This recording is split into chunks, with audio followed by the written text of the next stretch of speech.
Pensemos un momento en el codo de un perro, pero no como un simple conjunto de huesos, sino como una pieza de ingeniería biológica, una bisagra casi perfecta. Ahora, ¿qué pasa cuando esta máquina de alta precisión empieza a fallar? Hoy vamos a desarmarla, pieza por pieza, para entender por qué aparece una de las cojeras más comunes en los perros.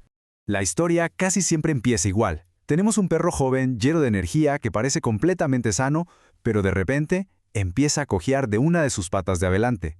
Al principio podría parecer algo sin importancia, un mal paso, pero muchas veces esa es la primera señal de que algo mucho más serio está pasando por dentro. Y bueno, este problema tiene nombre y apellido: displasia de codo canina. Y créanme, no es algo raro, para nada. De hecho, las fuentes la señalan como la causa número 1 de cojera en las patas delanteras de perros que todavía están creciendo. Es una condición que lamentablemente afecta a muchísimas de nuestras razas más queridas.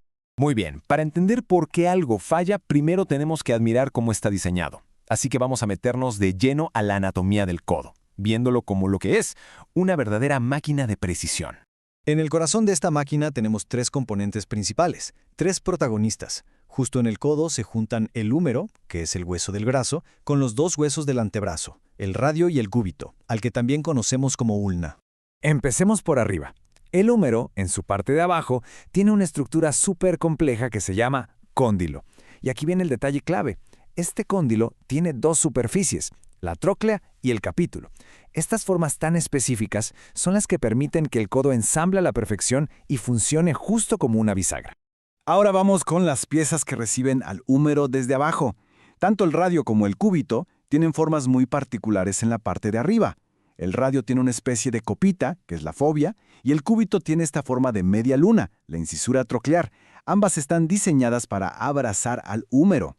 Y esta imagen lo ilustra perfectamente. Aquí se ve la magia. Los 3 huesos no solo se tocan, no, encajan con una precisión de milímetros, como si fueran las piezas de un reloj suizo. Esta congruencia, este ensamble perfecto, es el secreto para que el movimiento sea fluido y no cause dolor. Pero esperen, que la historia se pone todavía más interesante. Resulta que el codo no es solo una articulación simple. En realidad, son 2 tipos de articulaciones distintas que trabajan en una armonía total. A ver, el punto crucial es este. La articulación principal, la que junta al húmero con el radio y el cúbito, funciona como una bisagra, un gínglimo.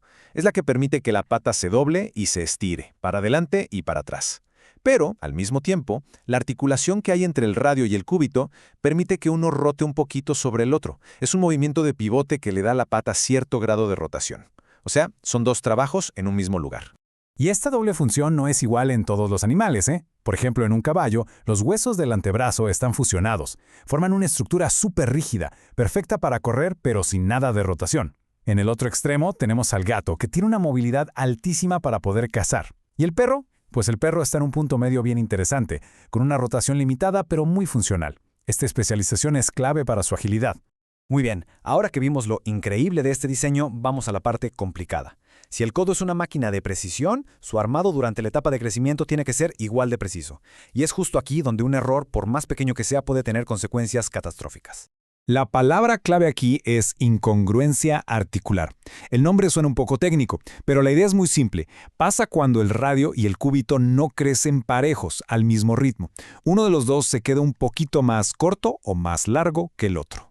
Y aquí viene lo más impactante. No estamos hablando de diferencias enormes, de centímetros.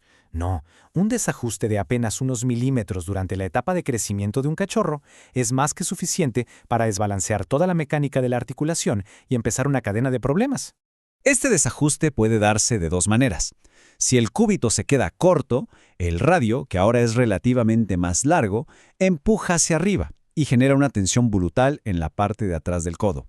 Y si pasa al revés, si el radio se queda corto, entonces es el cúbito el que aguanta demasiada presión en una puntita de hueso súper delicada que se llama proceso coronoides medial.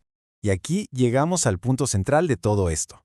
Lo que en la clínica veterinaria se diagnostica como diferentes tipos de displasia, en realidad son solo las consecuencias lógicas y predecibles de este único problema original, un crecimiento disparejo.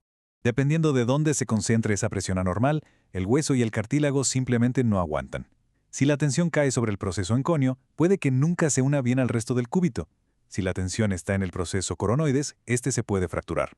A veces lo que se daña es el cartílago que cubre el hueso y hasta se puede desprender. Y el resultado final en todos los escenarios es el mismo, una dolorosa osteoartrosis y el desgaste de la articulación. Y ojo, esto no es un problema que ocurra al azar, para nada. Los datos muestran que hay una predisposición genética fuertísima. Miren nada más estas cifras. Casi la mitad de los Setter Gordon y más del 40% de los Rottweilers y Golden Retrievers tienen evidencia de displasia. Es una señal clarísima de que el factor hereditario es el que manda en esta enfermedad. Al final, la conclusión es casi una paradoja. Ese sistema tan sofisticado de doble articulación que tiene el codo del perro es lo que le da toda su agilidad y fuerza. Pero esa misma complejidad, que exige un crecimiento perfectamente sincronizado, es también su talón de Aquiles, su mayor debilidad. Y todo esto nos deja con una pregunta muy importante, que ya no es de anatomía, sino de responsabilidad. Si ya sabemos que la genética juega un papel tan decisivo en esta enfermedad, ¿cuál es entonces el papel de quienes se dedican a la cría para ayudar a reducir este problema y asegurar que estas increíbles máquinas biológicas funcionen como la naturaleza lo planeó?